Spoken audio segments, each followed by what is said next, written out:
119 পাতার যে ছক উপরের দিকে যে ছক, সেই ছকের যে 2 নম্বরটা দেওয়া আছে সেখানে বর্গাকার চিত্রের যে পরিসীমা সেই ঘরটা ফাঁকা আছে, আর বর্গাকার চিত্রের একটা বাহু সেই ঘরটা দেওয়া আছে কত 8 সেন্টিমিটার। তাহলে এখানে একটা বাহু, তাহলে বর্গাকার চিত্র হলো এরকম, এর একটা বাহু দেওয়া আছে, এই বাহুটা দেওয়া আছে, ধরে নিলাম এই বাহুটা হচ্ছে 8 সেমি। তাহলে এই গোটাটা কত, টোটালটা কত, তো সেইটা আমাদেরকে বার করতে হবে।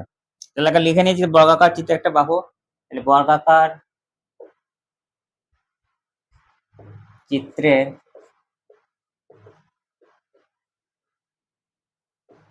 একটি বাহু,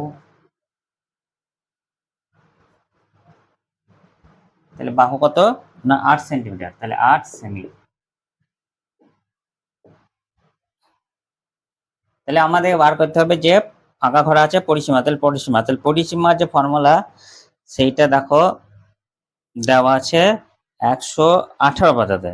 ঠিক আছে, বর্গাকার চিত্রের পরিসীমা দেওয়া আছে 4 গুণিত একটি বাহুর দৈর্ঘ্য। তাহলে আগে এটা লিখে নিই,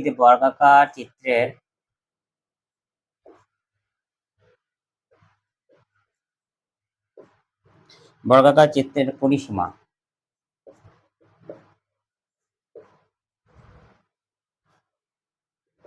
ঠিক এই জায়গাটা করে দেওয়া আছে, এই যে বর্গাকার চিত্রের যে পরিসীমা, এই যে 4 গুণিত একটা বাহুর দৈর্ঘ্য। তাহলে এই যে ফর্মুলাটা, এই ফর্মুলাটা এখানে বসাতে হবে, বর্গাকার চিত্রের পরিসীমা থেকে 4 গুণিত একটা বাহুর দৈর্ঘ্য, তাহলে 4 গুণিত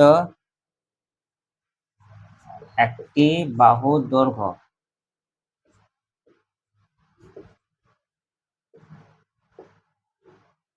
তাহলে 4 আছে, 4 লিখলাম, আর একটা বাহুর দৈর্ঘ্য কত 8 সেন্টিমিটার, তাহলে 8, তাহলে 4 8 কত 32, তাহলে 32 সেমি। তাহলে এই যে এই যে ছক আছে, ঠিক আছে, এই যে ছক আছে, তাহলে এইখানটা বসবে 32 সেন্টিমিটার।